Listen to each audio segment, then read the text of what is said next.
Au sommaire de ce journal, les affrontements ont été intenses ces derniers jours entre les forces loyalistes et les rebelles du M23. À la base, la reconquête de Kichanga et d'autres villages par l'armée congolaise. La situation humanitaire pose aussi problème avec le déplacement massif des populations. Nous serons en ligne avec l'armée et la société civile de la région. Et Kinshasa met déjà la dernière main aux ouvrages et infrastructures qui devront accueillir le pape François à Kinshasa, attendu justement ce mardi. Le Premier ministre a juste après son retour du Haut-Katanga réuni le comité préparatoire et les choses vont bon train visiblement. Aux États-Unis d'Amérique, 5 policiers inculpés pour meurtre après l'arrestation brutale d'un homme noir. Le président américain Joe Biden a réclamé jeudi dans un communiqué une enquête rapide, complète et transparente sur ce drame. Bienvenue à vous tous dans ce journal. Les nouvelles de l'Est de la République sont peu reluisantes. Les combats ont été rudes ces derniers jours dans plusieurs territoires entre les FARDC et les rebelles du M23 supportés par l'armée rwandaise. Le théâtre des affrontements, c'était plutôt Kichanga où l'armée a fait un repli stratégique en vue de protéger la population civile, nous fait savoir le colonel Njike Kaiko, porte-parole des FARDC dans le secteur, ici au téléphone. Les forces armées de la République démocratique du Congo, comme je vous l'ai dit, ont replié tactiquement afin d'éviter les dégâts collatéraux, parce que, plutôt comme vous le savez, Kichanga est une cité très peuplée. Et à l'heure où je vous parle, nous sommes juste dans les alentours de Kichanga afin de permettre à notre population de se mettre à l'abri et relancer l'attaque pour reconquérir la cité de Kichanga sans pour autant faire des dégâts collatéraux du côté de notre population, car, comme vous le savez, ces génocidaires de l'armée rwandaise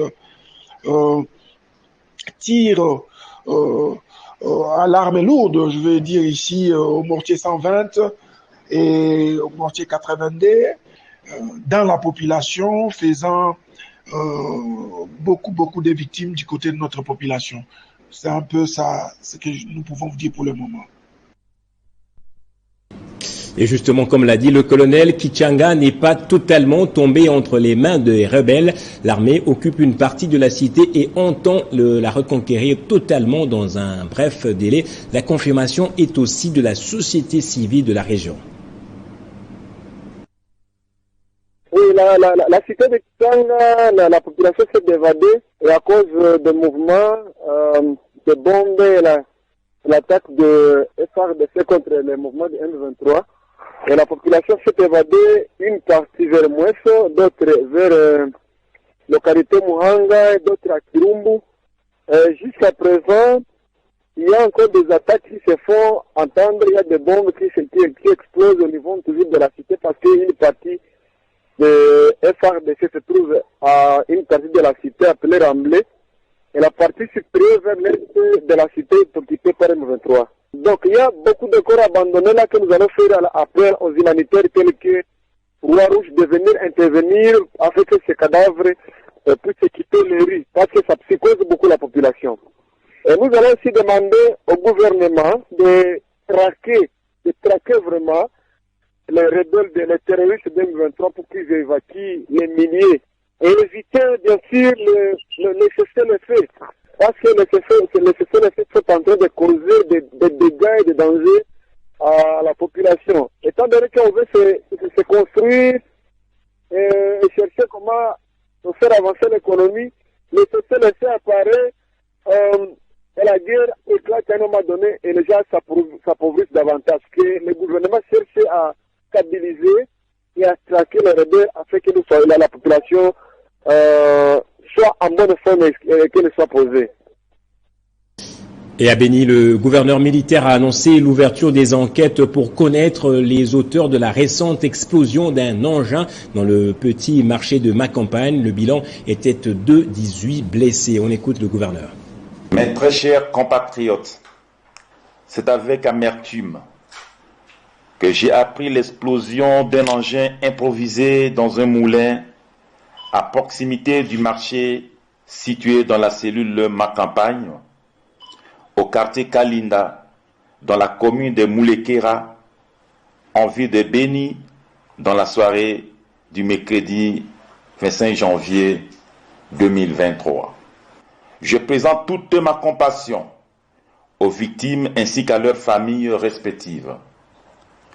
Pour ce faire, j'ai instruit les services spécialisés de mener urgemment les enquêtes afin de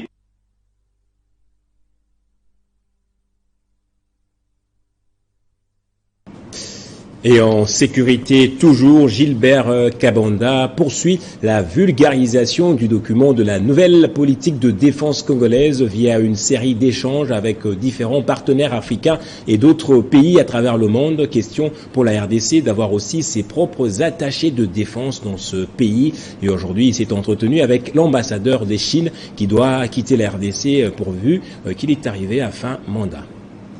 C'est dans ces cadres que le ministre de la Défense nationale et ancien combattant, Gilbert Kabanda, a échangé avec l'ambassadeur des Chines à Kinshasa. Le Congo s'est donné une nouvelle vocation, celle de mener désormais une diplomatie de défense, une façon d'échanger les narratifs en matière de défense du territoire national. D'autant plus que ce pays, à la dimension d'un continent, est entouré de 9 pays voisins, dont certains ne laissent pas en paix. Notre poste à Bruxelles, parce que la RDC c'est un pays que j'aime beaucoup, où j'ai passé plus de 3 ans, passionnant, avec beaucoup d'amitié avec des amis congolais.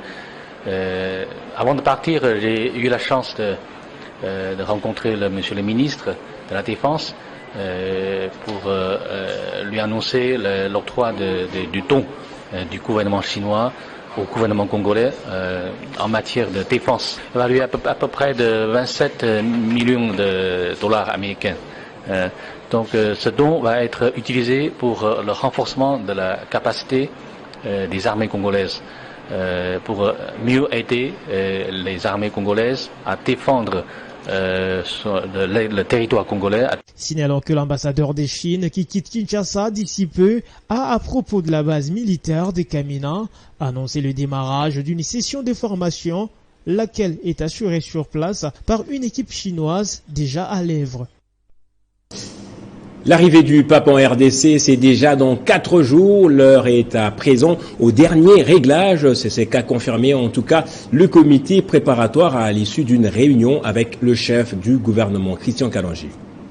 En sa qualité de président du comité d'organisation de l'accueil du pape, le Premier ministre Jean-Michel Samaloukonde a présidé la réunion hebdomadaire d'évaluation en vue de voir les derniers détails avant l'arrivée du souverain pontife prévue pour le 31 janvier prochain. Toutes les commissions concernées ont pris part à cette rencontre. À quelques jours de ce grand événement, Monseigneur Ettoré, le nonce apostolique, se dit satisfait de l'évolution des préparatifs. Il reste confiant quant au réglage des derniers détails restants. C'était une réunion pour définir le dernier détail avant l'arrivée du pape, une réunion dans laquelle chaque membre du gouvernement et chaque membre de la commission de l'église aussi qui prépare la visite a exprimé un peu le travail qui a été fait. Le ministre de la Communication et Médias, Patrick Mouyaya, appelle pour sa part tous les Congolais, catholiques ou non, à réserver un accueil dû au rang de ce grand hôte en sa double qualité de chef de l'Église et de chef de l'État du Vatican. Vous savez que depuis l'annonce de l'arrivée du Saint-Père, le Premier ministre, qui est en réalité le président du comité d'organisation, organise tous les jeudis des réunions de concertation avec l'Église.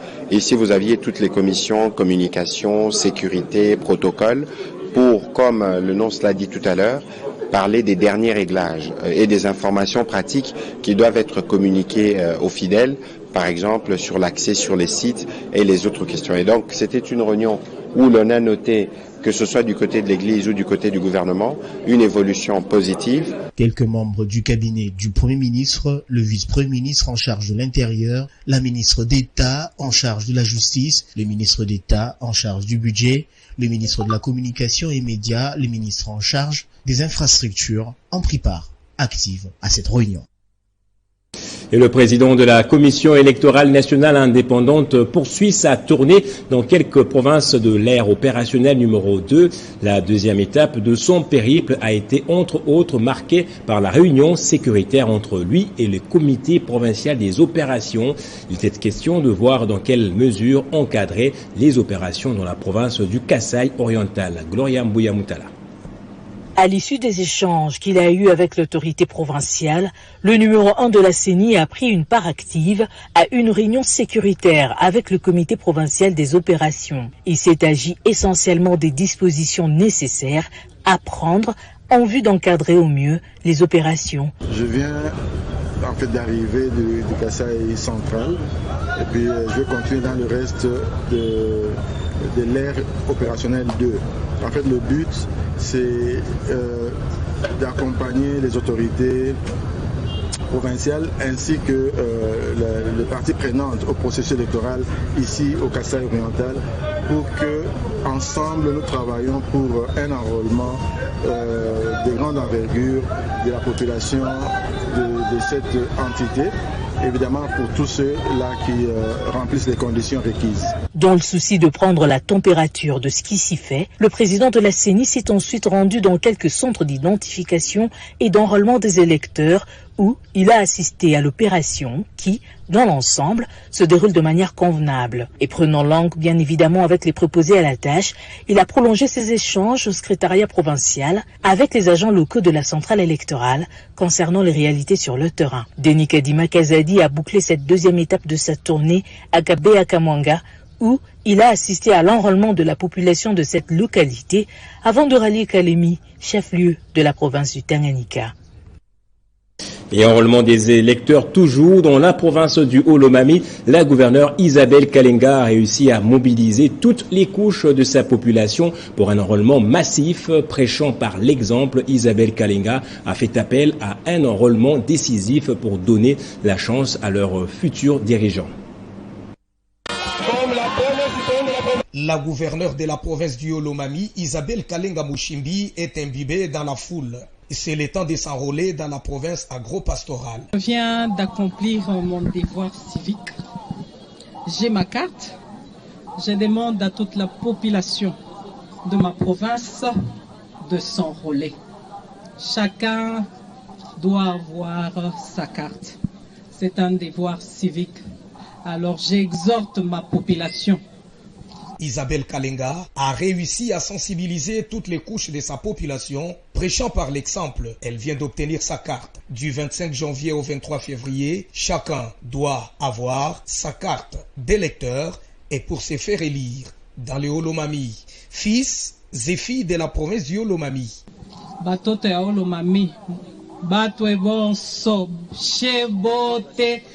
Tous, nous devons avoir des cartes. Voici la mienne. Isabelle Kalenga Mouchimbi a insisté sur la volonté de s'enrôler massivement pour donner la chance à son candidat. Et Mao Mbakata, coordonnateur national de l'ONG Bien-être, vient d'obtenir sa carte d'électeur à Kenge, dans la province de Kwango. À cette occasion, celui-ci a appelé les Congolais à faire de même. Accompagné d'une forte délégation des habitants et militants dans la circonscription de Kenge Territoire, dans la province des Kwango, Mao Mbakata, natif de cette contrée et coordonnateur national de l'ONG Bien-être, vient de s'acquitter de son devoir civique. Après avoir obtenu sa carte d'électeur, ce dernier n'a pas manqué à dire: j'ai pu obtenir ma carte d'électeur, tout se passe conformément bien. Voilà pourquoi j'invite toute la population de Kenge Territoire de venir faire comme moi, de pouvoir s'enrôler massivement. La CENI vient de prolonger la date pour s'enrôler. Nous devons en profiter pour augmenter le nombre d'électeurs, parce que le nombre d'électeurs joue pour beaucoup. Je demande à la population de venir s'enrôler parce qu'en s'enrôlant massivement, nous augmentons les chances d'obtenir beaucoup de députés. Et si nous avons beaucoup de députés au niveau de notre territoire, ça veut dire que nous avons beaucoup d'interlocuteurs au niveau de l'Assemblée nationale, ce qui poussera à ce que ces interlocuteurs puissent parler en faveur de la population qui nous accompagne aujourd'hui. Notons que pour inciter les Congolais à se faire enrôler massivement, Mawamba Kata n'a pas manqué à sensibiliser afin de s'approprier les pouvoirs, de se choisir librement les dirigeants. On va parler du social dans le Grand Bandundu à présent. Jonas Ngawidi a effectué une visite dans plusieurs villages avec pour seul objectif prêcher la paix et la communion fraternelle. Le président de la fondation FONAC s'est entretenu avec plusieurs ressortissants du Kwilu à ce sujet. Il a été reçu par un accueil chaleureux de la population de son secteur. Ici, nous sommes dans le territoire de Bulungu, dans la province du Kwilu.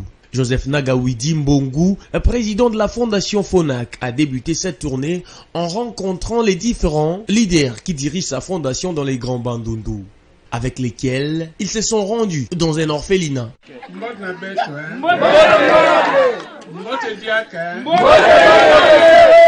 Juste après l'étape de l'orphelinat, il s'est rendu dans la grande mission protestante des Vanga où il a été présenté par l'aumônier de la paroisse, accompagné des chants et des danses des membres de la FONAC venus des villages environs de cette paroisse. La population a suivi religieusement les discours de leurs leaders qui avaient axé sur le patriotisme et la communion fraternelle au sein de tous les ressortissants du Kwilu. Pour mieux communier avec la population de ces coins du pays, Jonas Ngawidi a remis aux jeunes des lots, des matériels sportifs composés des ballons et des vareuses afin de promouvoir le sport dans cette contrée. On passe à l'actualité dans le monde à présent. En Afrique, les communautés nomades et sédentaires de la préfecture de Bani Bangu, dans la région de Tillabéri, ont signé un accord de paix entre elles pour une coexistence pacifique. Nous sommes là au Niger. Avec la calmie retrouvée, les communautés qui se sont entretuées par le passé ont décidé de fumer le calumet de la paix. L'événement s'est déroulé devant les grands témoins. Et aux États-Unis d'Amérique, après la mort début janvier d'un Afro-Américain passé à tabac par les forces de l'ordre après son arrestation à Memphis, dans le Tennessee, 6 policiers ont été inculpés pour meurtre jeudi. Le président américain Joe Biden a appelé au calme avant la publication de la vidéo des faits. Ces agents de la police de Memphis, grande ville du Tennessee, tous Afro-Américains, sont visés par plusieurs chefs d'inculpation dont meurtre, coups et blessures ou encore enlèvement, a annoncé le procureur Steve Mulrow lors d'une conférence de presse. Place au rappel des titres à présent. Les affrontements ont été intenses ces derniers jours entre les forces loyalistes et les rebelles du M23 à la base, la reconquête de Kichanga et d'autres villages par l'armée congolaise. La situation humanitaire pose aussi problème avec le déplacement massif des populations. Et Kinshasa met déjà la dernière main aux ouvrages et infrastructures qui devront accueillir le pape François à Kinshasa, attendu justement ce mardi. Le Premier ministre a, juste après son retour du Haut-Katanga, réuni le comité préparatoire et les choses vont bon train visiblement. Et aux USA, 5 policiers inculpés pour meurtre après l'arrestation brutale d'un homme noir. Le président américain Joe Biden a réclamé jeudi dans un communiqué une enquête rapide, complète et transparente sur ce drame.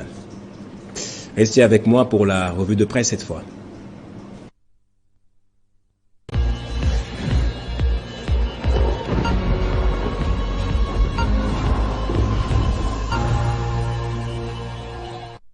Et la lecture des journaux pour ce vendredi, comme tous les vendredis d'ailleurs, c'est avec Grace Salambo qui me rejoint déjà de l'autre côté du studio. Bonjour et bienvenue à vous, Grace. Bonjour Gaëtan et bon week-end. Merci pareillement. La situation sécuritaire à l'est de la RDC fait la une des journaux parus ce vendredi à Kinshasa. Tout à fait, Gaëtan, et le site radio okapi.net rapporte que l'envoyé spécial du secrétaire général de l'ONU pour la région de Grand Lac appelle Kigali et Kinshasa au dialogue en vue de désamorcer leurs tensions. Ce diplomate a fait cet appel au lendemain de la montée de la crise diplomatique entre les deux pays qui s'accusent mutuellement. Et de son côté, le potentiel titre à ça une attentat à répétition à Beni.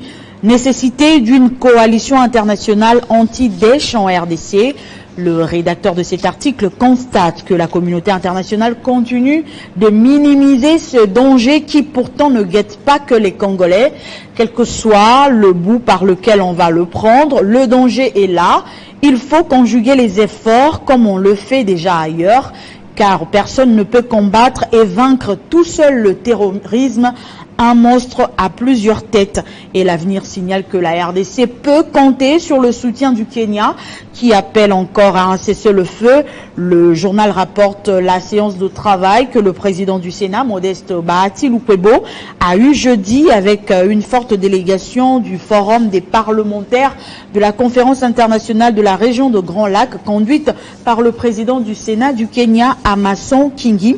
Et il faut restaurer la paix, Gaëtan Kubaburanzi, car si la violence persiste, alerte l'éditorialiste d'EcoNews, l'enrôlement des électeurs ne saurait se faire dans les zones actuellement occupées par les M23. Et autre chose, ce titre du site RFI.fr, gagner son pain ou voter, les Tunisiens ont tranché.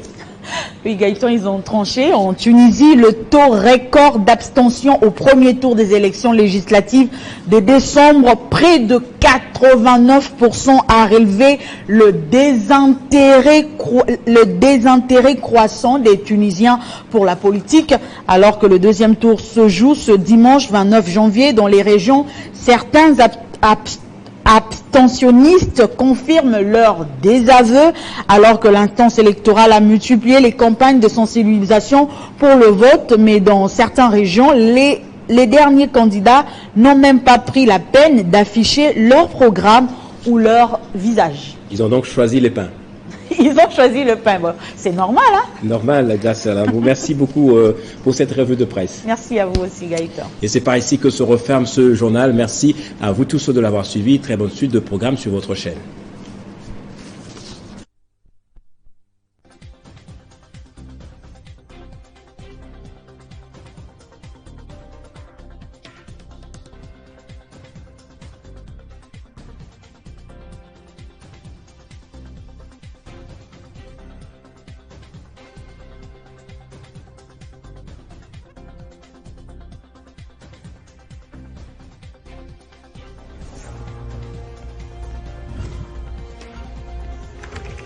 L'actualité reste incontinue.